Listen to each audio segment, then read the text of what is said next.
Es gibt Trennungen, die wehtun, und es gibt Trennungen, die dich an den Rand deiner Kräfte bringen.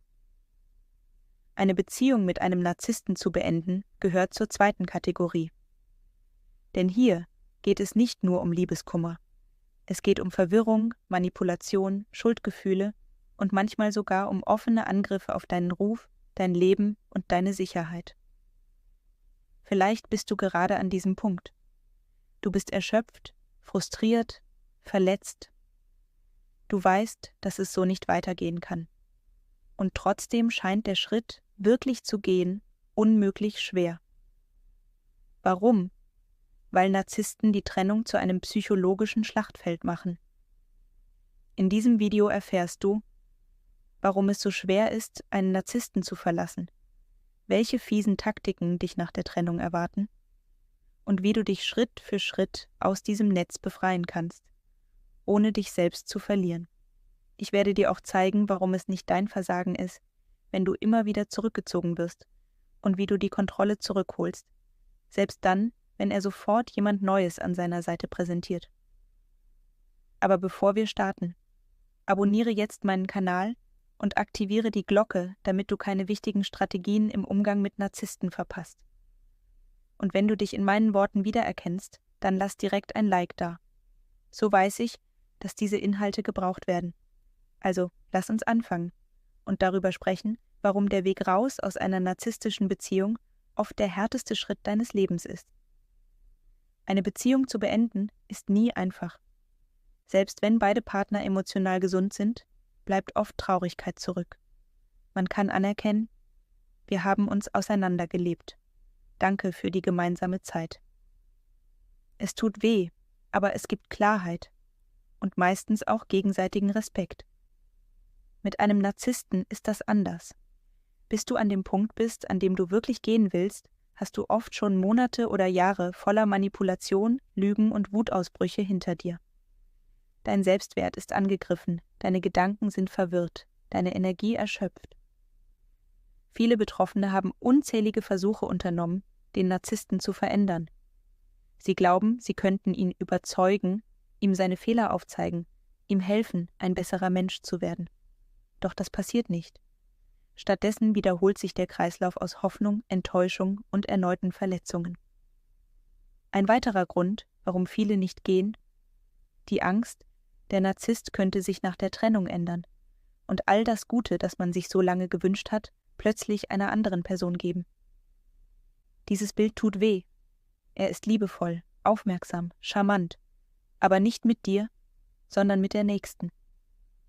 Die Wahrheit ist, auch sie wird den gleichen Kreislauf durchlaufen.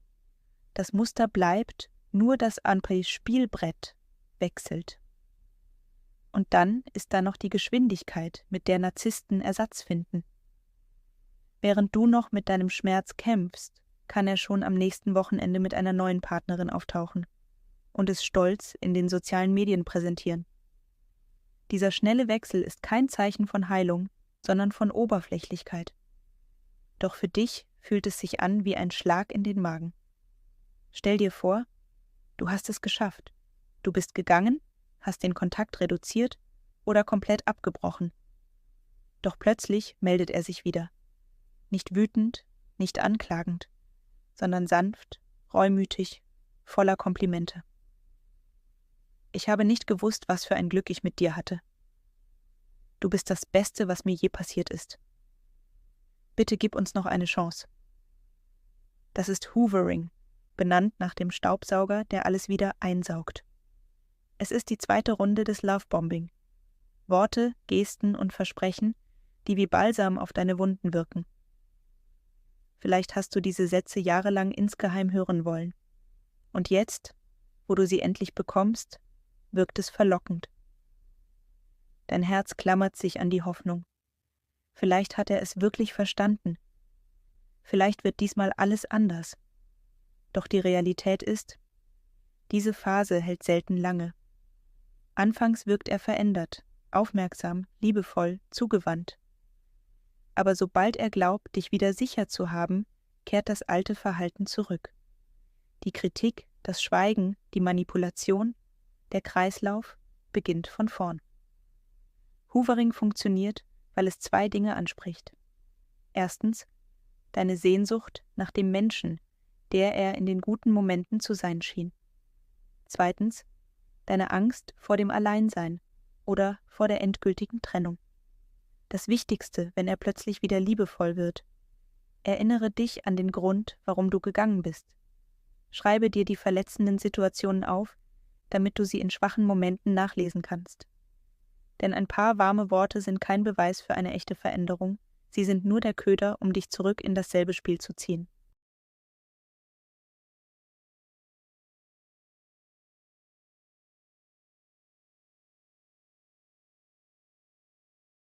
Einer der schmerzhaftesten Momente nach einer Trennung von einem Narzissten ist oft nicht das Alleinsein, sondern die Geschwindigkeit, mit der er dich ersetzt. Während du vielleicht noch versuchst, die letzten Monate oder Jahre zu verarbeiten, postet er schon Bilder mit einer neuen Partnerin. Lächelnd, glücklich, scheinbar verliebt. Für dich fühlt es sich an wie ein Schlag in den Magen. War ich ihm gar nichts wert? Hat er mich schon lange ersetzt, bevor ich gegangen bin? Die bittere Wahrheit ist, für Narzissten sind Beziehungen oft oberflächlich. Sie suchen keinen tiefen, gewachsenen Bund, sondern jemanden, der ihnen gerade das gibt, was sie brauchen: Aufmerksamkeit, Bewunderung, Kontrolle. Sobald sie spüren, dass du nicht mehr die gewünschte Reaktion lieferst oder dass du gehst, suchen sie Ersatz. Das ist kein Zeichen dafür, dass mit dir etwas nicht stimmt. Es ist ein Beweis dafür, wie austauschbar Menschen für jemanden sind, der Beziehungen als Mittel zum Zweck betrachtet. Diese schnelle Ablösung hat 2 Funktionen für den Narzissten. Erstens, die Versorgung sichern. Er will sofort wieder eine Quelle für Aufmerksamkeit und Bestätigung. Zweitens, Macht demonstrieren. Er will dir zeigen, dass er über dir steht und sofort jemanden findet. Für dich ist es entscheidend, diese Inszenierung zu durchschauen. Ja, es kann wehtun. Ja, es kann sich wie Verrat anfühlen. Aber die neue Person wird früher oder später dieselben Muster erleben wie du. Das Beste, was du tun kannst, ist, dich nicht in den Vergleich hineinziehen zu lassen. Seine neue Beziehung sagt nichts über deinen Wert, aber alles über seine Unfähigkeit, wirklich zu lieben. Wenn ein Narzisst dich nicht mehr direkt kontrollieren kann, sucht er sich oft Helfer, sogenannte Flying Monkeys. Der Begriff kommt aus Der Zauberer von Oz. Geflügelte Affen, die den Befehlen der bösen Hexe folgen. Im echten Leben sind das Menschen aus deinem Umfeld, die er gezielt beeinflusst, um dich zu schwächen. Das können gemeinsame Freunde sein, Familienmitglieder, sogar Arbeitskollegen. Er erzählt ihnen Geschichten, die dich in einem schlechten Licht erscheinen lassen. Vielleicht behauptet er, du seist instabil, undramatisch oder undankbar. Er verdreht Situationen, erfindet Ereignisse, lässt Details weg oder fügt welche hinzu. Alles, um sich als Opfer und dich als Täter darzustellen. Für Außenstehende wirkt das oft glaubwürdig, weil Narzissten sehr überzeugend sein können. Sie sprechen mit Nachdruck, sie setzen Emotionen gezielt ein und sie wissen genau, an welchen Punkten sie den Zweifel in anderen säen können. Das Ziel dahinter ist doppelt. Auf der einen Seite will er deine Unterstützung zerstören. Wenn Freunde oder Familie auf seiner Seite stehen, fühlst du dich isoliert. Auf der anderen Seite möchte er Druck aufbauen. Er will, dass du dich verteidigst, rechtfertigst oder gar zurückkehrst, um den Konflikt zu beenden. Das kann enorm verletzend sein, vor allem, wenn Menschen, denen du vertraut hast, sich gegen dich wenden. Deshalb ist es wichtig, dich frühzeitig abzusichern. Sprich mit den Menschen, denen du am meisten vertraust, bevor der Narzisst seine Version verbreitet. Erkläre, was passiert, und bleibe dabei sachlich. Flying Monkeys verlieren oft ihre Macht, wenn sie vorab wissen, dass jemand versucht, sie zu instrumentalisieren. So schwer es auch ist, kämpfe nicht um jeden, den er auf seine Seite zieht. Manche werden zurückkommen, wenn die Wahrheit ans Licht kommt, und andere sind besser nicht Teil deines Lebens. Wenn ein Narzisst verlassen wird, endet das selten in einem ruhigen, respektvollen Gespräch. Viel häufiger beginnt jetzt eine Phase, die sich wie ein kalter Krieg anfühlt. Nur dass dieser Krieg nicht still bleibt, sondern direkt in dein Leben eingreift.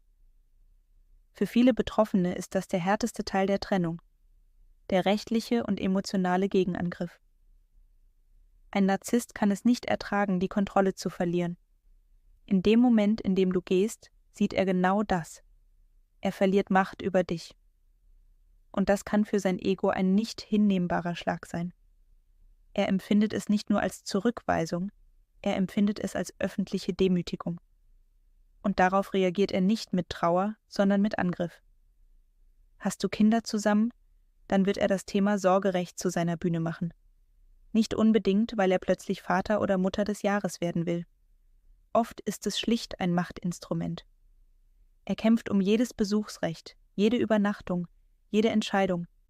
Nicht aus Liebe zum Kind, sondern um dir zu zeigen: Ich kann dich immer noch zwingen, dich mit mir auseinanderzusetzen. Manche versuchen sogar vor Gericht den Eindruck zu erwecken, dass du der ungeeignete Elternteil bist. Sie legen Akten voller Lügen vor, übertreiben jeden kleinen Fehler und inszenieren sich selbst als das Opfer. Auch finanziell kann der Kampf beginnen. Plötzlich verschwinden Gelder von gemeinsamen Konten. Kredite werden aufgenommen, ohne dass du es weißt. Teure Anschaffungen tauchen auf, nur um das Vermögen zu schmälern, das später geteilt werden müsste. Manche verschieben Vermögenswerte an Freunde oder Familienmitglieder, in der Hoffnung, dass du am Ende leer ausgehst.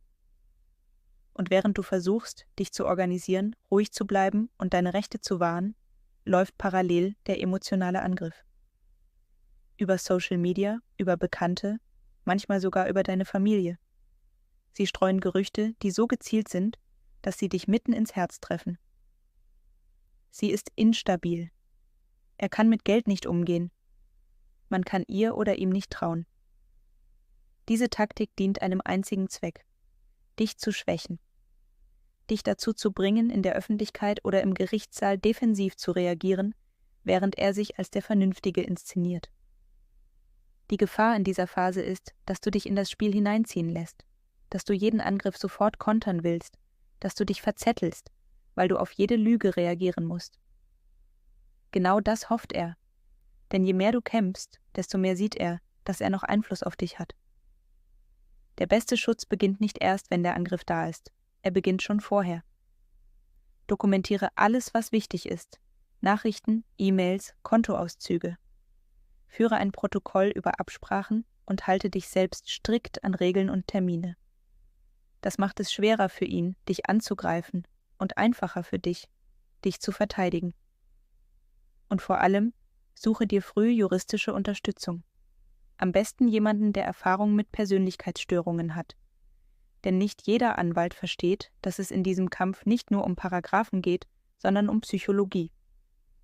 Der emotionale Gegenangriff wird dich vielleicht überraschen, der rechtliche kann dich ruinieren, wenn du nicht vorbereitet bist. Doch wenn du beides erkennst, bevor es dich trifft, hast du einen entscheidenden Vorteil. Du handelst aus einer Position der Stärke, nicht aus der Defensive. Wenn ein Narzisst dich nicht mehr im Alltag kontrollieren kann, sucht er oft nach anderen Wegen, um in deinem Leben präsent zu bleiben. Einer der perfidesten: Stalking, in der realen Welt und online. Viele stellen sich Stalking als etwas Offensichtliches vor, wie jemanden vor der Haustür zu beobachten. Aber die Realität ist oft subtiler. Es kann damit beginnen, dass du immer wieder ein Auto siehst, das zufällig in deiner Nähe parkt. Dass dein Ex-Partner auffällig oft an Orten auftaucht, an denen er früher nie war. Dass er zufällig denselben Supermarkt zur selben Zeit besucht. All diese Begegnungen sind nicht wirklich Zufall. Sie sind gezielte Erinnerungen.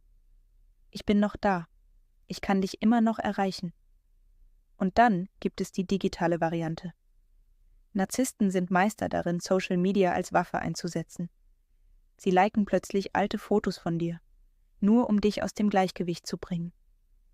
Sie posten Inhalte, die indirekt auf dich abzielen. Anspielungen, Zitate, scheinbar harmlose Sprüche, die nur du in ihrem wahren Kontext verstehst. Manche erstellen sogar Fake-Profile, um dich zu beobachten oder dir Nachrichten zu schicken, wenn du sie längst blockiert hast. Die Gefahr ist, dass du dich auf dieses Spiel einlässt. dass du versuchst herauszufinden, ob er es wirklich war, dass du mit Freunden darüber sprichst, dass du Screenshots machst, während du innerlich kochst. Genau darauf hofft er, dass er deine Gedanken besetzen kann, auch ohne direkten Kontakt. Das Problem: Selbst Behörden und Gerichte unterschätzen digitales Stalking oft. Blockieren Sie ihn einfach, heißt es dann. Aber jeder, der mit einem Narzissten zu tun hatte, weiß, so leicht verschwindet er nicht. Wenn er will, findet er Wege. Deshalb brauchst du klare Strategien. Reduziere digitale Angriffsflächen. Überprüfe deine Privatsphäre-Einstellungen. Entferne persönliche Informationen, die er nutzen könnte. Dokumentiere alles. Jede Nachricht, jede verdächtige Aktivität, jeden Fake-Account. Nicht um dich zu verunsichern, sondern um Beweise zu haben. Keine Reaktion. Jedes Zeichen, das er dich erreicht, ist für ihn ein Sieg. Schweigen entzieht ihm den Treibstoff. Und vor allem, unterschätze nicht, wie belastend diese permanente Präsenz sein kann. Es ist nicht nur online. Es ist ein gezielter Eingriff in dein Sicherheitsgefühl. Und genau das ist sein Ziel. Nachdem wir die Gefahren und Taktiken eines Narzissten nach einer Trennung beleuchtet haben, kommt jetzt der wichtigste Teil. Wie kommst du wirklich raus und bleibst draußen?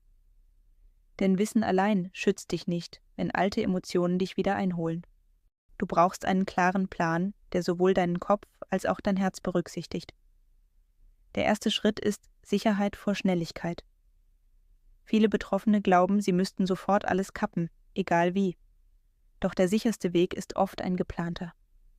Besonders wenn Kinder, gemeinsames Eigentum oder finanzielle Abhängigkeiten im Spiel sind, solltest du überlegt vorgehen. Informiere dich rechtlich, trenne deine Finanzen, sichere wichtige Dokumente und schaffe emotionale Distanz, noch bevor du körperlich gehst. Weniger Kontakt, keine persönlichen Gespräche, keine Diskussionen über alte Konflikte. So legst du das Fundament, um stabil zu bleiben. Der zweite Schritt ist Nullkontakt, so konsequent wie möglich. Kein Kontakt klingt einfach, ist aber oft die größte Hürde. Jede Nachricht, jeder Anruf, jeder Blick auf seine Social-Media-Profile ist wie ein kleiner Rückfall. Blockiere Telefonnummern und Accounts. Falls Kinder im Spiel sind, kommuniziere ausschließlich schriftlich und nur zu organisatorischen Themen. Antworte nicht auf Provokationen, Schweigen ist oft mächtiger als jede Erklärung. Der dritte Schritt ist das emotionale Entgiften. Selbst wenn du keinen Kontakt mehr hast, kann der Narzisst in deinen Gedanken weiterleben. Er taucht in Erinnerungen auf, in Selbstgesprächen, in deinen Gefühlen. Das ist normal, aber gefährlich, wenn es dich schwächt. Schreibe regelmäßig deine Gedanken und Gefühle auf. Halte konkrete Vorfälle fest, um dich in Momenten des Zweifelns an die Wahrheit zu erinnern. Und wenn möglich, hole dir therapeutische Unterstützung von Fachleuten, die narzisstischen Missbrauch verstehen. Der vierte Schritt ist der Aufbau eines neuen Unterstützungssystems. Narzissten arbeiten oft daran, dich zu isolieren. Jetzt ist der Moment, dein soziales Netz wieder zu stärken. Pflege den Kontakt zu Menschen, die dir gut tun, suche neue Gruppen oder Hobbys, in denen du dich willkommen fühlst, und sprich offen mit Vertrauten darüber, dass dein Ex-Partner versuchen könnte, sie gegen dich auszuspielen. Und schließlich kommt die innere Rückeroberung. Eine Trennung von einem Narzissten ist nicht nur ein Bruch mit einer Person, es ist die Rückeroberung deines Selbst. Das bedeutet, neu zu definieren, wer du bist, unabhängig davon, wie er dich gesehen oder behandelt hat. Es bedeutet, eigene Ziele zu setzen, kleine Etappenziele, die dir das Gefühl geben, voranzukommen. Und es bedeutet, zu feiern, was du schon geschafft hast.